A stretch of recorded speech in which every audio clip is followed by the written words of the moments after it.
It seems like the only N-word that makes people of all political identities cringe in Trump's America is nuance. For years, the pressure to pick an extremely polarized side has dominated the outcome of every single debate. Everything is either right or wrong, black or white, good or bad. There's no room for anything in between. It's as if Americans believe there's no value in critical thinking or considering possible exceptions to their preconceived notions. But as many of us know, or at least should know, life is a lot more complicated than strict binary outcomes. Opinions are often complex and full of nuance and caveats, yet we decide to automatically reject the complexity of arguments in order to make simplistic and often inaccurate declarations about what people really think. I know this because I experience it on a regular basis. In fact, there's been a jarring example recently. Last week, Donald Trump met with Kim Jong-un, the authoritarian dictator of North Korea. They met in Singapore. I've said on multiple occasions that diplomacy is the best policy when it comes to foreign relations. I was horrified at Trump's initial strategy of escalating tensions and threatening nuclear war with North Korea. When Trump eventually decided to shift away from fire and fury and applied diplomacy, I was not only relieved, but supportive.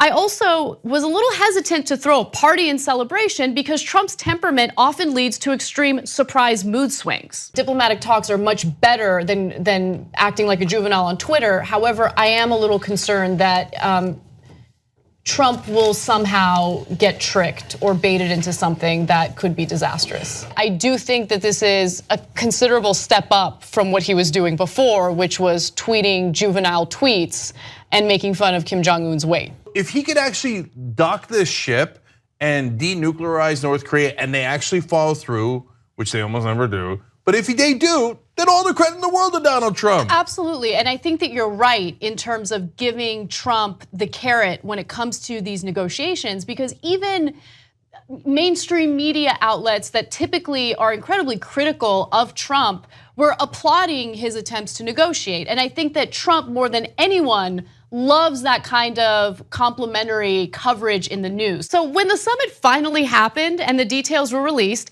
I had a few critical things to say. Let's face it, the meeting left much to be desired. When you compare this to the agreement that he was not such a fan of, like the Iran agreement, it leaves us not in the best position. The Iran agreement specifically had a process of verification that indicated that they would stop their nuclear programs.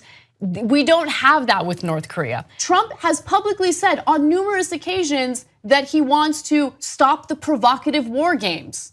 Now, you might dislike the provocative war games, and I hear you on that, but that is a bargaining chip that he has already given away. He has already given it away. Nothing I said in my critiques were inaccurate. The Iran nuclear deal was factually and undeniably a better deal than the vague one-page agreement signed by Trump and Kim Jong-un.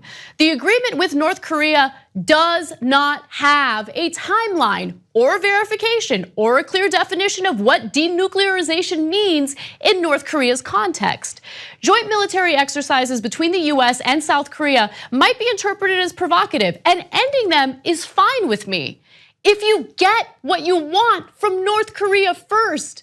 North Korea has a history of reneging after promising to halt development of nuclear weapons. Why would Trump offer a massive concession before North Korea does anything? It's just dumb negotiating, and I'd feel the exact same way if a politician I loved tried to make a deal from this weak sauce starting point. But for the billionth time, I still think these diplomatic talks offer a huge improvement from what we had before. I give Trump credit for turning things around. Sure, he's the one who escalated tensions in the first place by insulting Kim's weight and comparing the size of nuclear buttons on Twitter, but he gets credit for turning things around. But he sure as hell isn't protected from any and all future criticism. Despite the countless times I've pushed for diplomacy on the show, the mere fact that I had the nerve to critique Trump's meeting convinced a vociferous portion of viewers to conclude that I was ready for nuclear war.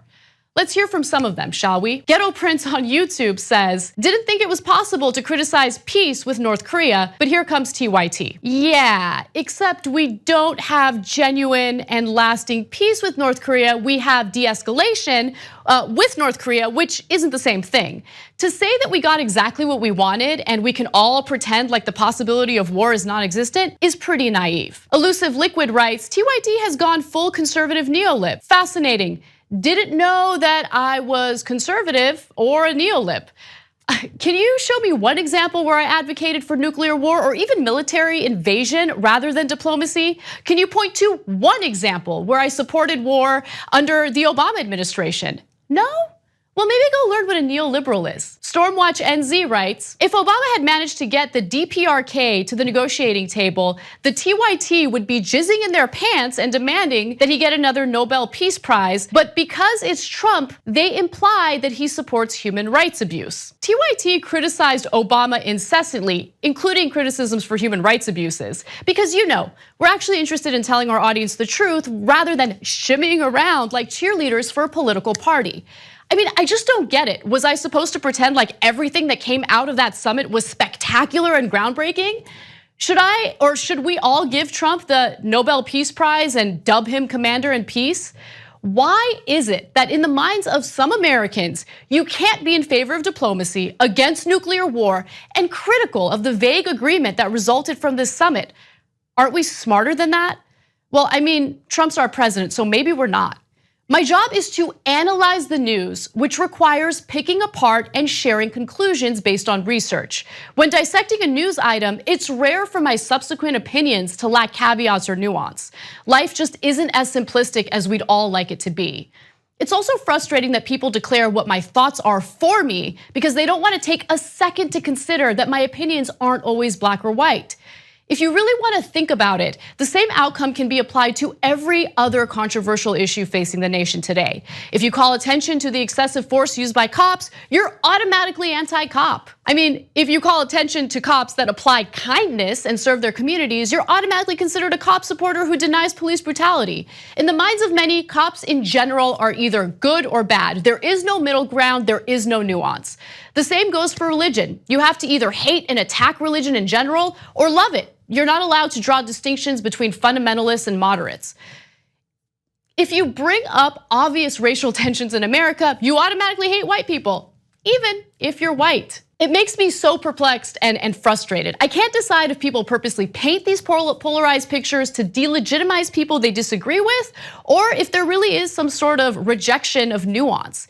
Either way, the overly simplified debates that are taking place across the country are further dividing Americans into extreme groups that make little to no sense. Hear people out, understand the reasoning behind their opinions, and don't be so quick to draw conclusions based on what you choose to ignore. Caveats, exceptions, and nuance are our friends. Be open to them.